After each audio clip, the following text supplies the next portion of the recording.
apa kabar? Kembali berjumpa dengan saya, Hirsbuno Arif dari Forum News Network.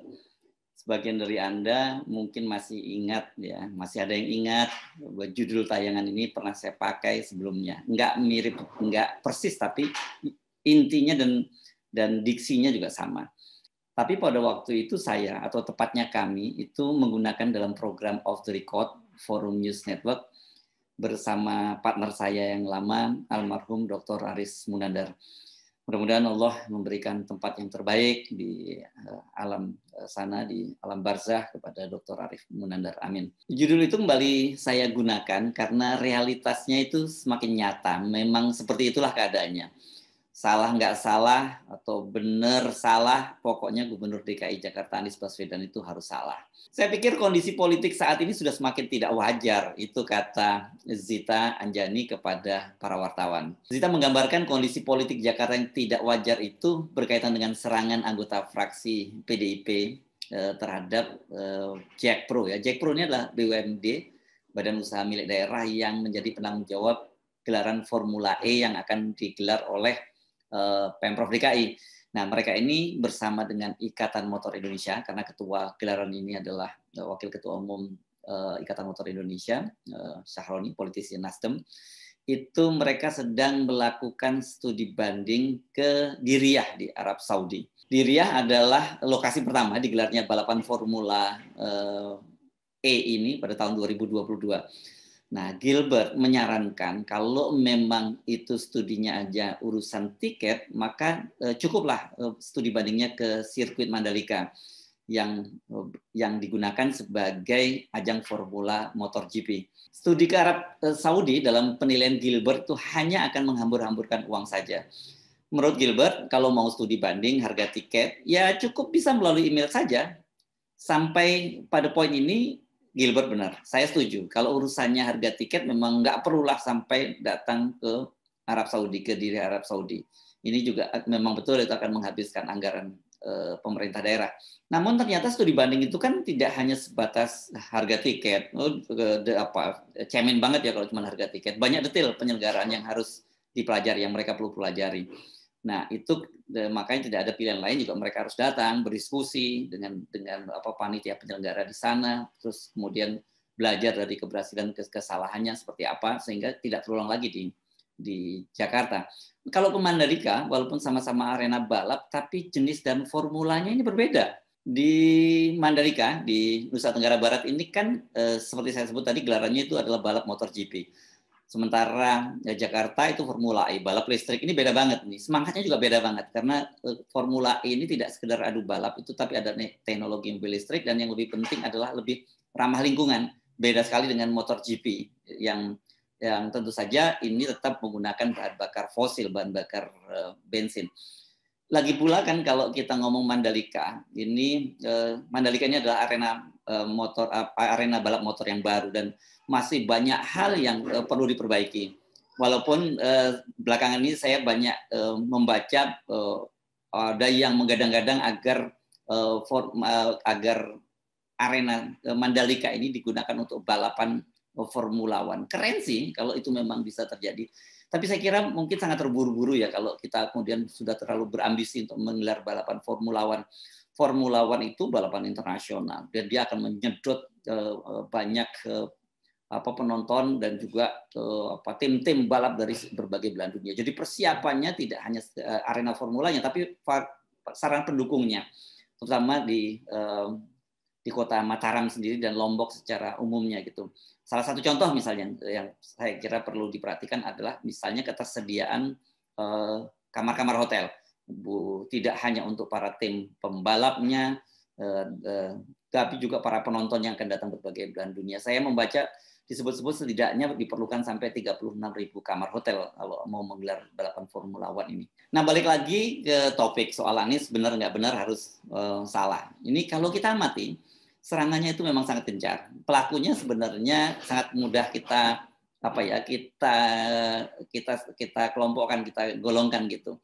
Hanya dua partai saja kok yang bermain. Ini PDIP dan PSI. Dua partai yang dalam berbagai hal sebenarnya sering berseberangan. Ternyata ketika dia dalam misi untuk menghabisi Anies ini mereka punya satu kepentingan yang sama. Ini memang ada game ini berlaku bahwa musuhnya dari musuh adalah teman, walaupun sebenarnya dia juga musuh kita. Anda pasti masih ingat ya bagaimana kedua partai ini PSI dan PDIP bekerja sama menggulirkan hak interpelasi terhadap pelaksanaan gelaran Formula E.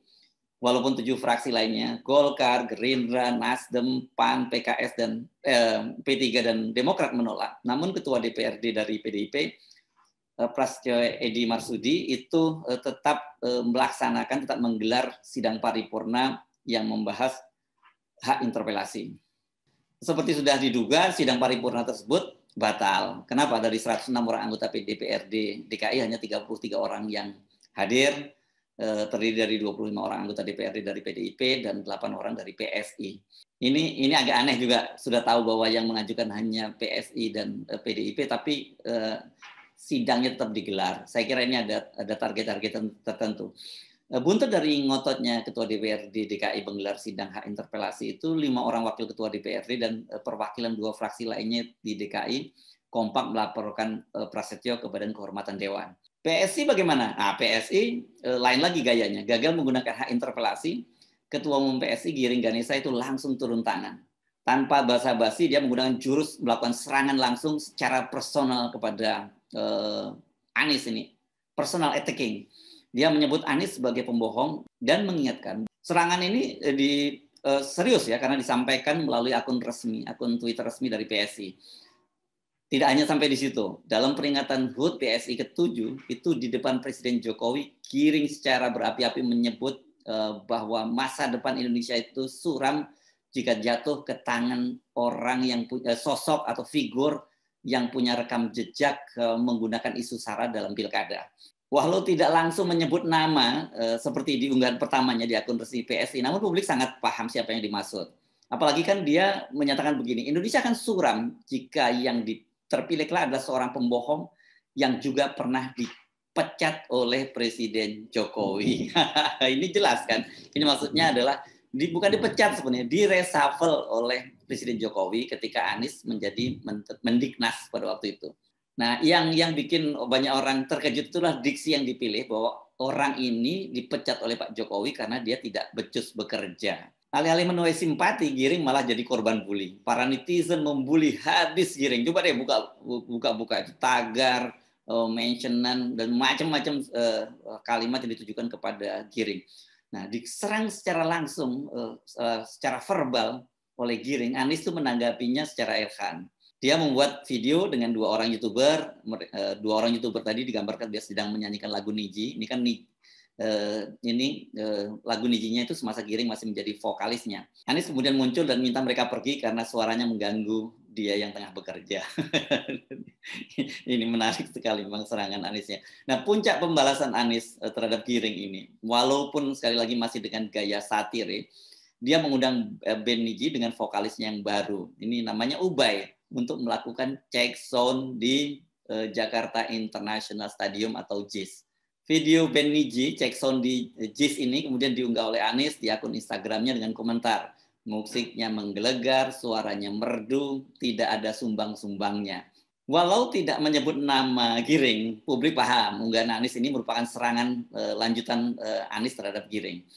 Ada 3 poin saya kira tujuan dari check sound Niji ini. Pertama, publik langsung menghubungkan pilihan diksi sumbang itu ditujukan kepada Giring yang menyebut Anies pembohong, menggunakan isu sara dan menang pilkada.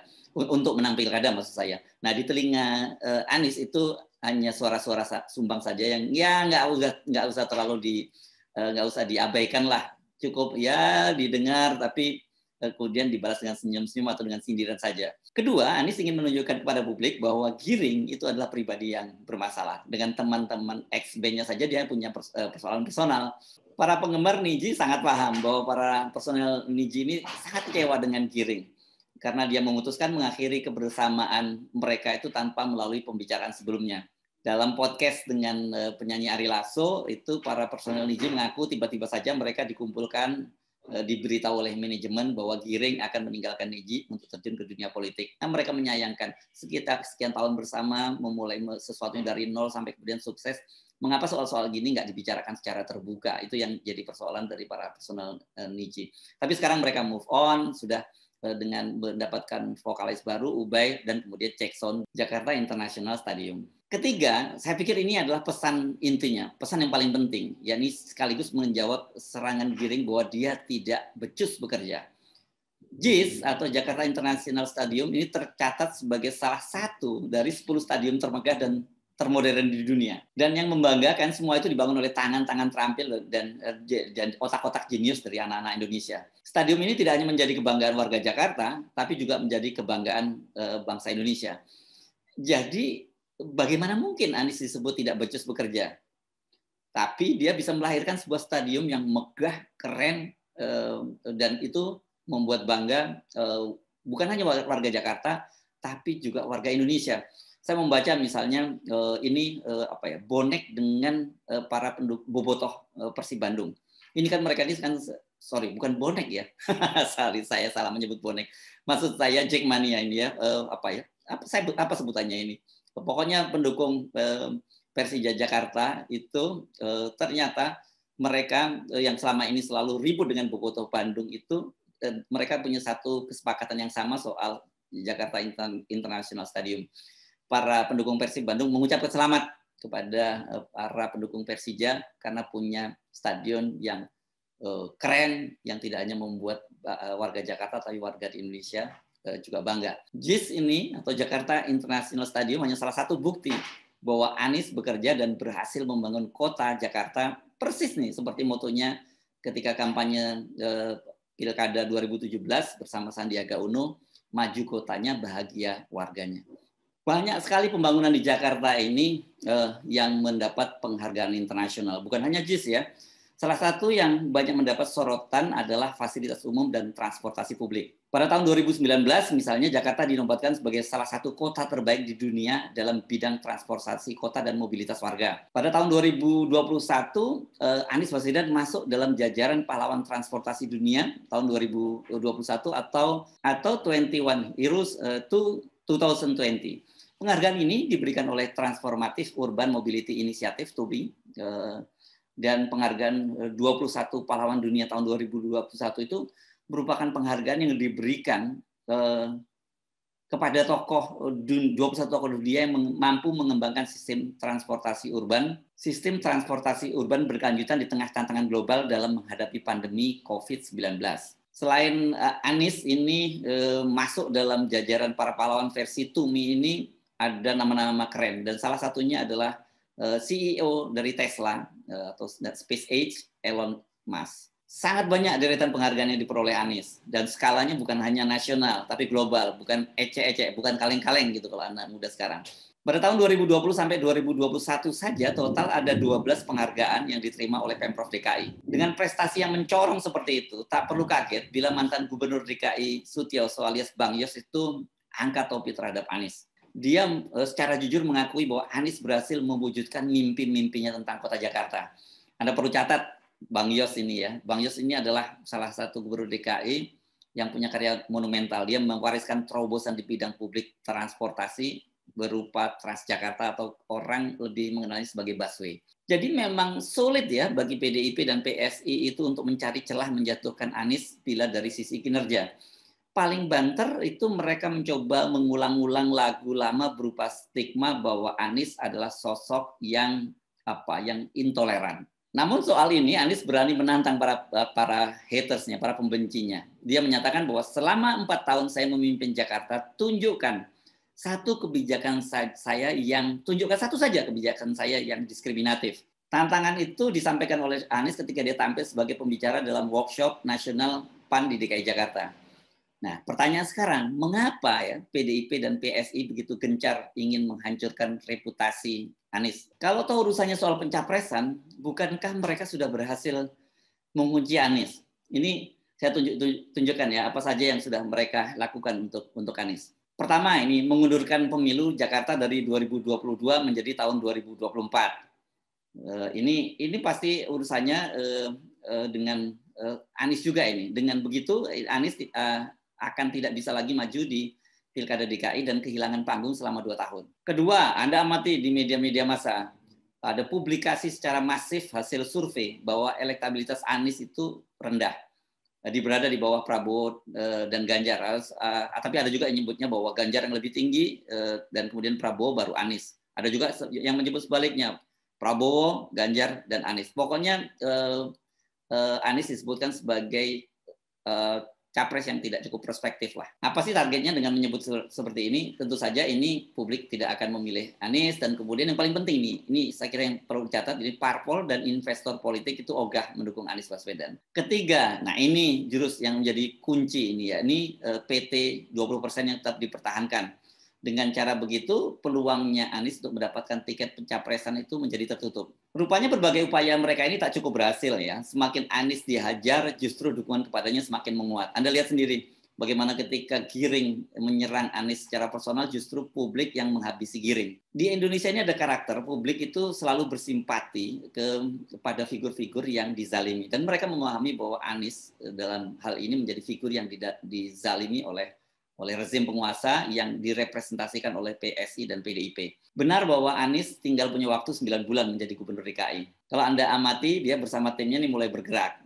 Nah, namun tetap juga fokus menyelesaikan pekerjaan rumahnya sesuai dengan janji pada Pilkada 2017 lalu. Keberhasilannya menata kota dan tentu saja menyelesaikan pembangunan Jakarta International Stadium tepat waktu atau beberapa bulan sebelum dia mengakhiri masa jabatannya ini akan menjadi legacy bagi warga Jakarta dan Indonesia. Anies bisa membuat berbagai event nanti di JIS dan ini membuat fokus atau perhatian nasional akan fokus pada Jakarta International Stadium. Anies boleh tidak lagi menjabat sebagai gubernur DKI, namun ketika mereka naik transportasi umum, maksud saya publik naik transportasi umum yang nyaman, jalan-jalan di trotoar yang indah, apalagi kemudian menatap dan bisa merasakan langsung kemegahan dari Jakarta International Stadium itu dapat dipastikan yang muncul dalam benak publik, dalam benak rakyat, pasti adalah wajah Anies Baswedan. Inilah yang mengkhawatirkan mereka, bukan hanya anggota DPRD DKI dari fraksi PDIP yang mencoba menyerang dan downgrade Anies. Sekjen PDIP Hasto Kristianto itu sampai harus turun tangan. Media mencatatnya setidaknya ada 3 momen yang dilakukan oleh Hasto menyerang Anies ini. Dia dengan jurusnya membanding-bandingkan kerja Anies dengan Jokowi, Ahok, dan Jarot yang merupakan kader PDIP. Namun publik pasti tidak akan terpengaruh. Ada pepatah peribahasa seeing is believing. Itu melihat dan orang itu percaya. Kalau cuma mendengar aja orang nggak langsung percaya. Jadi para lawan Anies saat ini tampaknya benar-benar harus bekerja keras membendung langkah Anies. Mereka tahu publikasi survei yang menempatkan Anies dengan elektabilitas rendah itu hanyalah akal-akalan ya. Soal PT 20% juga tampaknya ini bakal dapat terpecahkan ini. Pertama, saat ini banyak sekali elemen masyarakat yang mengajukan uji materi dan menuntut dihapuskannya PT 20% atau yang kita kenal dengan semboyan 0%. Kalau toh ini tidak lolos, tidak dikabulkan gugatannya oleh Majelis Hakim di Mahkamah Konstitusi, saat ini banyak partai yang sudah mulai merapat ke Anies. Nasdem, salah satu partai pendukung pemerintah, ini yang paling awal menggadang-gadang Anies sebagai calon presiden. Kemudian ada PAN. Nah, sekarang yang terbaru adalah P3. Hari ini, Selasa 1 Februari, hari ini bersama dengan hari Imlek kalau saya tidak salah, Anies hadir di dalam acara musyawarah kerja wilayah P3 di Yogyakarta dan tampil sebagai pembicara. Pada hari Ahad kemarin, Anies juga hadir dalam peringatan hari lahir P3 yang diselenggarakan oleh DPW Partai Persatuan Pembangunan Jakarta. Secara politik, kehadiran Anies di 2 event P3 ini, apalagi nanti hadir juga, apalagi kalau hadir secara politik, kehadiran Anies di 2 event Partai Persatuan Pembangunan ini bisa dilihat sebagai sinyal bahwa P3 itu sudah mulai merapat ke Anies dan mengelus-elusnya sebagai jagoannya pada Pilpres 2024. Tinggal dihitung-hitung nih, apa saja, apakah cukup itu suara Nasdem, suara PAN ditambah dengan P3. Ini biasanya semakin banyak partai merapat, itu ada kecenderungan partai lain juga akan mulai merapat. So, dear PDIP dan PSI, Anda kayaknya perlu kerja keras deh, dan yang lebih penting itu kerja cerdas untuk menghadang Anies Baswedan. Cara-cara yang dilakukan oleh Giring ini kayaknya nggak pas ya, publik nggak suka dengan cara-cara seperti itu. Kemudian juga mendowngrade bahwa hasil pembangunan Jakarta International Stadium itu Anies Baswedan hanya meneruskan programnya Jokowi dan Ahok, dan juga dananya yang terbesar berasal dari Kementerian PUPR, artinya ini adalah anggaran dari pemerintah pusat, dengan begitu adalah jasa Jokowi, kayaknya nggak mempan untuk mengubah cara pandang publik. Karena orang pasti kalau ingat JIS itu adalah ingat Anies Baswedan. Saya Hisbun Arif, sampai jumpa lagi. Wassalamualaikum warahmatullahi wabarakatuh.